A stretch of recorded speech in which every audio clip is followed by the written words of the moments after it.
আপুনি কেতিয়াবা এনেকুৱা সপোন দেখিছেনে য'ত আপুনি সোণৰ অলংকাৰ পিন্ধি আছে নাইবা এটা পখিলা আহি আপোনাৰ হাতত বহিছে, নিজকে এটা নদীৰ পাৰত দেখিছে? এনে বহুতো সপোন যিবোৰ ইমান বাস্তৱিক যে আপুনি ৰাতিপুৱা চকু মেলাৰ পিছতো সেইবোৰ দৃশ্য আপোনাৰ মনত ভাহি থাকে। এই সপোনবোৰে আপোনাক এক বিশেষ ধৰণৰ সংকেত দিয়ে। এই সংকেতবোৰে আপোনাৰ জীৱনত কি প্ৰভাৱ পেলাব পাৰে আপুনি জানেনে? সপোন শাস্ত্ৰত এনে কিছুমান সপোনৰ কথা উল্লেখ কৰা হৈছে যি সপোনবোৰ খুব কম সংখ্যক লোকেহে দেখা পায়, কিন্তু এই সপোনবোৰ কেতিয়াও আনক কোৱা উচিত নহয়। আজিৰ এই ভিডিঅ'ত আপোনালোকে জানিবলৈ পাব এনে কিছুমান ৰহস্যময় সপোনৰ বিষয়ে যি সপোনে আপোনাৰ জীৱন সম্পূৰ্ণ সলনি কৰি দিব পাৰে। লগতে এই সপোনবোৰে আপোনাৰ জীৱনত কি ইংগিত দিয়ে আৰু কিয় এনেধৰণৰ সপোন আনৰ আগত কোৱা উচিত নহয়, এই সকলোবোৰ জানিবলৈ আজিৰ ভিডিঅ'টো শেষলৈকে চাওক। সপোন হৈছে এনে এটা জগত য'ত আমাৰ চিন্তা ভাৱনা, অনুভৱ, আতংক, আশা আৰু আকাংক্ষা এই সকলোবোৰ একলগ হৈ এটা সম্পূৰ্ণ পৃথক পৃথিৱীৰ সৃষ্টি কৰে। ধৰ্মীয় দৃষ্টিভংগীত সপোনে বহু কথাই ক'ব পাৰে, যেনে আগন্তুক বিপদ, শুভ সংকেত, আধ্যাত্মিক বাৰ্তা, এনেধৰণৰ বহুতো কথা। ভাগৱত গীতা, উপনিষদ আৰু বহুতো ধৰ্মগ্ৰন্থত সপোনৰ বিষয়ে উল্লেখ আছে। বিশেষকৈ হিন্দু ধৰ্মত সপোনক এটা দেৱবাৰ্তা বুলিও গণ্য কৰা হৈছে। কিন্তু আপুনি দেখা সকলো সপোন একেই নহয়। ইয়াৰ ভিতৰত কিছু শুভ আৰু কিছু অশুভ অৰ্থ প্ৰকাশ কৰে। তেনেহ'লে আহক এই সপোনবোৰৰ বিষয়ে জানো। 1 নম্বৰ, যদি আপুনি সপোনত সোণ, হীৰা বা এনেধৰণৰ যিকোনো মূল্যৱান ধাতু দেখে, তেনেহ'লে এই সপোনে আপোনাৰ জীৱনত আৰ্থিক উন্নতিৰ সূচনা দিয়ে। এই সপোনে ভৱিষ্যতে ধন সম্পত্তি আৰু মান যশৰ অধিকাৰী হোৱাৰ পূৰ্ব সংকেত দিয়ে। 2 নম্বৰ, সপোনত পানী, নদী বা সাগৰ দেখিলে ই অতিকৈ শুভ সংকেত। ইয়াৰ অৰ্থ হৈছে আপোনাৰ জীৱনত এটি নতুন অধ্যায় আৰম্ভ হ'ব।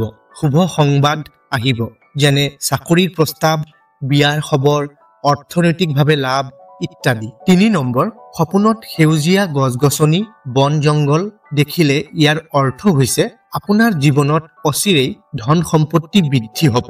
এই সপোনে মানসিক শান্তিৰো সংকেত দিয়ে। 4 নম্বৰ, সপোনত নিজকে আকাশত উৰা মাৰি থকা দেখিলে ইয়াৰ অৰ্থ হৈছে আপুনি নিজৰ সীমা ভাঙি এটা ডাঙৰ সফলতাৰ ফালে আগবাঢ়ি যাব।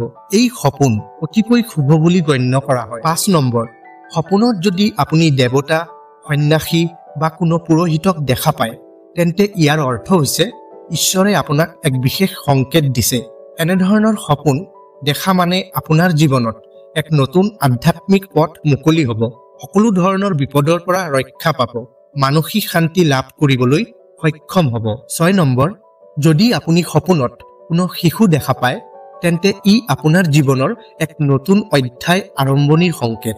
বিশেষকৈ যদি সেই শিশুটি হাঁহি থকা দেখা পায়, তেনেহ'লে ইয়াৰ অৰ্থ হৈছে আপোনাৰ মনৰ সকলো ইচ্ছা পূৰ্ণ হ'ব, আপোনাৰ জীৱনত নতুন সুযোগ আহিব, লগতে আপুনি আধ্যাত্মিক দিশত আগবাঢ়ি যাব। 7 নম্বৰ, সপোনত পখিলা দেখা পালে ই আপোনাৰ জীৱনত এক আনন্দৰ আগমনৰ সংকেত। বিশেষকৈ সপোনত বগা ৰঙৰ পখিলা দেখিলে বুজিব আপোনাৰ ওপৰত ঈশ্বৰৰ বিশেষ কৃপা আছে। 8 নম্বৰ, আপুনি যদি সপোনত আপোনাৰ কোনো মৃত আত্মীয় দেখা পায়, তেনেহ'লে ভয় নাখাব, ই এটা শুভ সংকেত। মৃত আত্মীয়ৰ সপোন দেখা মানে তেওঁ আপোনাক সচেতন থাকিবলৈ, কোনো বিপদৰ পৰা বচাবলৈ আৰু সহায় কৰিবলৈ এনেধৰণৰ বাৰ্তা দিছে। 9 নম্বৰ, সপোনত যদি নিজকে মৃত অৱস্থাত দেখা পায়, তেনেহ'লে ইয়াৰ অৰ্থ হৈছে আপোনাৰ জীৱনৰ এক নতুন যাত্ৰা আৰম্ভ হ'বলৈ গৈ আছে আৰু ইয়াৰ লগতে আপোনাৰ জীৱনশৈলীৰ পৰিৱৰ্তন হোৱাটো নিশ্চিত। 10 নম্বৰ, আপুনি যদি সপোনত পাহাৰ দেখা পায়, তেন্তে বুজিব আপোনাৰ জীৱনত এক ডাঙৰ সুযোগ আহি আছে, যি আপোনাৰ জীৱনত এক চমৎকাৰী ফলাফল দিব। এতিয়া আপোনালোকে জানিব এই সপোনবোৰ কিয় আনৰ আগত কোৱা উচিত নহয়।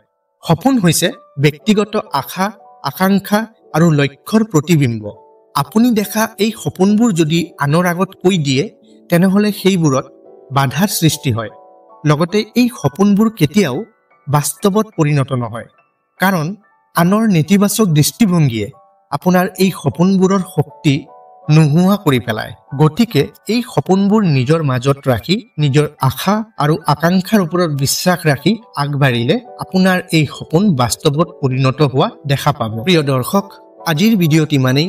ভিডিঅ'টো ভাল লাগিলে লাইক কৰিব, শ্বেয়াৰ কৰিব, কমেণ্ট কৰিব। লগতে আমাৰ নিয়ম চেনেলত যদি নতুনকৈ আহিছে চেনেলটো এতিয়াই ছাবস্ক্ৰাইব কৰি কাষত থকা ঘণ্টাটো বজাই অল নটিফিকেশ্যনটো দবাই দিব। নতুন এক গুৰুত্বপূৰ্ণ ভিডিঅ'ৰ সৈতে পুনৰ লগ পাম। ধন্যবাদ।